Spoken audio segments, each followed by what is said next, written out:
Vamos a leer los capítulos 21 y 22 del Evangelio de Jesucristo según Lucas, y dice así Lucas 21.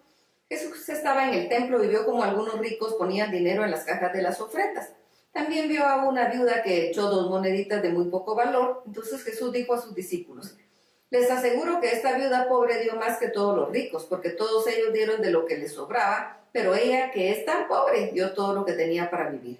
Algunas personas estaban hablando de los hermosos bloques de piedra que se habían usado para construir el templo y de los preciosos adornos colocados en sus paredes. Jesús dijo: llegará el momento en que todo esto será destruido, ni una sola pared del templo quedará en pie.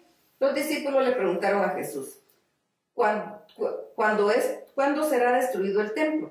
¿Cuál es la señal de que todo esto estará por suceder? Jesús le respondió: cuidado, no se dejen engañar. Muchos vendrán y se harán pasar por mí diciendo a la gente: yo soy el Mesías, o ya ha llegado la hora. Pero no les hagan caso. Ustedes oirán que hay guerras y revoluciones en algunos países, pero no se asusten. Estas cosas pasarán, pero todavía no será el fin del mundo. Los países pelearán unos contra otros y harán grandes terremotos en muchos lugares. En otras partes la gente no tendrá nada para comer y muchos sufrirán de enfermedades terribles. En el cielo aparecerá cosas muy extrañas que los hará temblar de miedo. Antes de que pase todo esto habrá gente que los perseguirá y los tomará presos. Los entregará a las autoridades de la sinagoga y los meterá en la cárcel.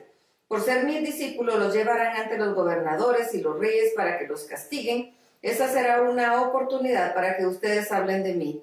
No se preocupen en pensar qué dirán para defenderse. Yo les ayudaré a contestar con inteligencia y ninguno de sus enemigos podrá contradecirlos ni decir que están equivocados. Sus padres, hermanos, familiares y amigos los entregarán a las autoridades. A algunos de ustedes los matarán. Todo el mundo los odiará por ser mis discípulos, pero no se preocupen. Si ustedes se mantienen firmes hasta el fin, se salvarán. Cuando vean a los ejércitos rodear la ciudad de Jerusalén, sepan que pronto será destruida. Los que estén en la ciudad salgan de ella, los que estén en los pueblos de la región de Judea huyan hacia las montañas, y los que estén en el campo no regresen a la ciudad. En esos días Dios castigará a los descendientes, tal como estaba anunciado en la Biblia. Las mujeres que en ese momento estén embarazadas van a sufrir mucho, pobrecitas de las que tengan hijos recién nacidos, porque todos en ese país sufrirán mucho y serán castigados. Aún los matarán con espada y a otros los llevarán prisioneros a otros países. La ciudad de Jerusalén será destruida y conquistada por gente de otro país, hasta que llegue el momento en que también esa gente sea destruida. Pasarán cosas extrañas en el sol, la luna y las estrellas. En todos los países la gente estará confundida y asustada por el terrible ruido de las olas del mar. La gente vivirá en tal terror que se desmayará al pensar en el fin del mundo. Todas las potencias del cielo serán derribadas. Estas cosas serán una señal de que estoy por volver al mundo, porque entonces me verán a mí, el Hijo del Hombre, venir en las nubes con mucho poder y gloria. Cuando suceda todo esto, estén atentos porque Dios los salvará pronto. Jesús también les puso este ejemplo. Aprendan la enseñanza que da la higuera o cualquier otro árbol. Cuando a un árbol le salen las hojas nuevas, ustedes saben que ya está cerca el verano. Del mismo modo, cuando vean que sucede todo esto que les he dicho, y sepan que el reino de Dios pronto comenzará. Les aseguro que todo esto sucederá antes de que mueran algunos de los que ahora están vivos.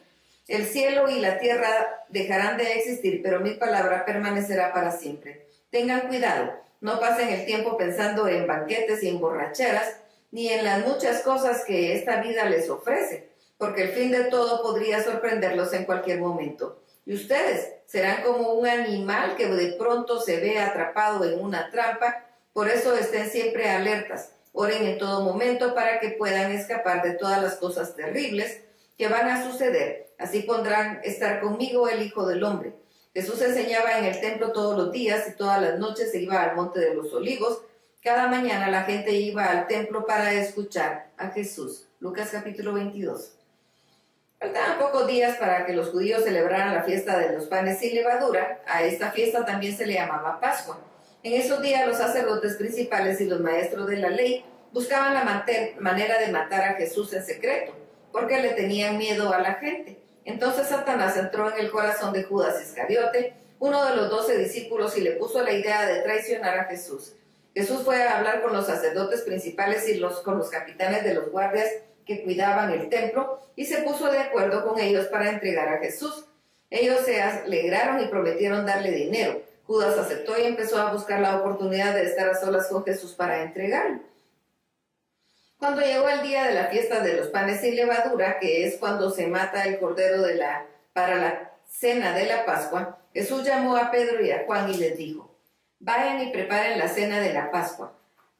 Ellos le preguntaron: ¿dónde quieres que la preparemos? Y Jesús les respondió: vayan a Jerusalén y a la entrada de la ciudad verán a un hombre que lleva un jarrón de agua. Síganlo hasta la casa donde entre y díganle al dueño de la casa: el maestro quiere saber en qué sala va a comer con sus discípulos en la noche de la Pascua. Él les mostrará una sala grande y arreglada en el piso de arriba. Preparen ahí todo lo necesario. Pedro y Juan fueron y encontraron tal y como Jesús les había dicho. Enseguida prepararon la cena de la Pascua. Cuando llegó la hora, Jesús y sus discípulos se sentaron a la mesa. Jesús les dijo: he deseado muchísimo comer con ustedes en la Pascua antes de que yo sufra y muera, porque les aseguro que yo no celebraré más esta cena hasta el día en que comamos todos juntos en el gran banquete del reino de Dios. Cuando tomó una copa de vino, le dio gracias a Dios y dijo: tomen esto y compártanlo entre ustedes, porque les aseguro que desde ahora no beberé más vino hasta que llegue al reino de Dios. También tomó pan y le dio gracias a Dios, luego lo partió y lo dio a sus discípulos y les dijo: esto es mi cuerpo, que ahora es entregado en favor de ustedes. De ahora en adelante celebren esta cena y acuérdense de mí cuando partan el pan. Cuando terminaron de cenar, Jesús tomó otra copa con vino y dijo: este vino es mi sangre derramada en favor de ustedes. Con ella Dios hace con ustedes un nuevo pacto. El que va a traicionarme está aquí sentado a la mesa conmigo. Yo, el Hijo del Hombre, moriré tal y como Dios lo ha decidido. Pero el que va a traicionarme le pasará algo terrible. Los discípulos empezaron a preguntarse quién de ellos se atrevería a entregar a Jesús. Luego los discípulos empezaron a discutir entre quién de ellos sería el más importante. Entonces Jesús les dijo: en este mundo los reyes de los países gobiernan a sus pueblos y no los dejan hacer nada sin su permiso. Además, los jefes que gobiernan dicen a la gente: nosotros somos amigos y les hacemos el bien, pero ustedes no deberían ser así como ellos. El más importante entre ustedes debe ser como el menos importante de todos, y el jefe de todos debe ser como él para servir a los demás. Piensen en esto: ¿quién es más importante, el que está sentado a la mesa o el que sirve la comida? ¿No es cierto que se considera más importante el que está sentado a la mesa? Sin embargo, vean que yo, el maestro, les he servido la comida a todos ustedes. Ustedes me han acompañado en los tiempos más difíciles, por eso yo los haré reyes, así como mi padre me hizo rey a mí. En mi reino ustedes comerán y beberán en mi mesa, se sentarán en tronos y juzgarán a las 12 tribus de Israel. Después Jesús les dijo a Pedro: Pedro, escucha bien, Satanás ha pedido permiso a Dios para ponerles pruebas difíciles a ustedes, y Dios se los ha dado. Pero yo he pedido a Dios que te ayude para que te mantengas firme. Por un tiempo vas a dejarme solo, pero después cambiarás. Cuando esto pase, ayudarás a tus compañeros para que siempre se mantengan fieles a mí. Enseguida Pedro le dijo: Señor, si tengo que ir a la cárcel contigo, iré, y si tengo que morir contigo, moriré. Y Jesús le dijo: Pedro, hoy mismo antes de que el gallo cante, vas a decir 3 veces que no me conoces. Luego Jesús les preguntó a sus discípulos: ¿recuerden cuando los envié a anunciar las buenas noticias y les dije que no llevaran dinero, ni mochila, ni sandalias?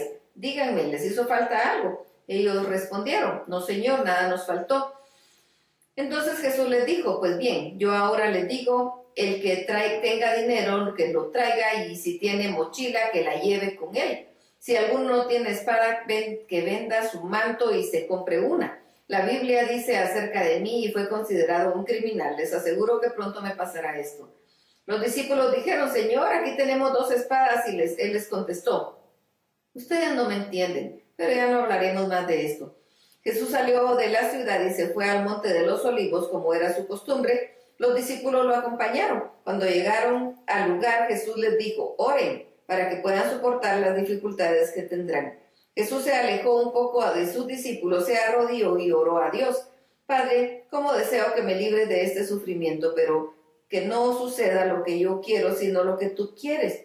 Cuando Jesús terminó de orar, regresó a donde estaban los discípulos y los encontró durmiendo, pues estaban tan tristes que les había dado sueño. Entonces les dijo: ¿por qué duermen? Levántense y oren para que puedan soportar las dificultades que tendrán. Jesús estaba hablando todavía cuando llegó Judas, uno de los 12 discípulos. Con él venían muchos hombres. Judas se acercó a besar a Jesús, pero Jesús le dijo: Judas, con un beso me traicionas a mí, el Hijo del Hombre. Cuando los discípulos vieron lo que iba a pasar, le dijeron a Jesús: Señor, los atacamos con espada. Entonces uno de ellos sacó su espada y le cortó la oreja al sirviente del jefe de los sacerdotes. Pero Jesús dijo: alto, no peleen. Luego tocó la oreja del sirviente y lo sanó. Los que habían llegado a arrestar a Jesús eran los sacerdotes principales, los capitanes de la guardia del templo, los líderes del pueblo. Jesús les dijo: porque han venido con cuchillos y palos como si yo fuera un ladrón. Todos los días estuve enseñando en el templo delante de ustedes y nunca me arrestaron. Pero bueno, el diablo los controla a ustedes y él les mandó que lo hicieran. Ahora pues es en la oscuridad cuando ustedes actúan. Los que arrestaron a Jesús lo llevaron al palacio del jefe de los sacerdotes. Pedro lo siguió desde lejos. Ahí en medio del patio del palacio había encendido una fogata y se sentaron alrededor de ella. Pedro también se sentó con ellos. En eso una sirvienta vio a Pedro sentado junto al fuego y mirándolo fijamente dijo: este también andaba con Jesús. Pedro lo negó: mujer, yo ni siquiera lo conozco. Al poco rato un hombre lo vio y dijo: tú también eres uno de los seguidores de Jesús. Pedro contestó: no, hombre, no lo soy. Como una hora después otro hombre insistió y dijo: estoy seguro de que este era uno de los seguidores, pues también es de Galilea. Pedro contestó: hombre, ni siquiera sé de qué me hablas. No había terminado Pedro de hablar cuando de inmediato el gallo cantó. Entonces en ese momento Jesús se volvió y miró a Pedro. Entonces Pedro se acordó de lo que Jesús le había dicho: hoy antes de que el gallo cante vas a decir 3 veces que no me conoces. Pedro salió de aquel lugar y se puso a llorar con mucha tristeza.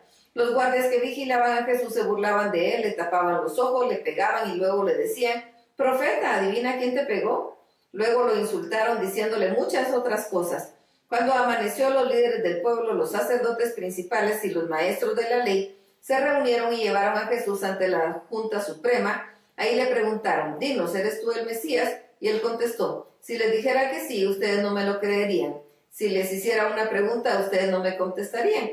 Pero de ahora en adelante yo, el Hijo del Hombre, tendré el poder y la autoridad que me da el Dios Todopoderoso. Entonces todos lo preguntaron: ¿así que tú eres el Hijo de Dios? Jesús les dijo: ustedes mismos lo han dicho. Ellos dijeron: ya no necesitamos más testigos. Nosotros lo hemos oído con nuestros propios oídos. Qué tremendo. Hasta aquí la lectura.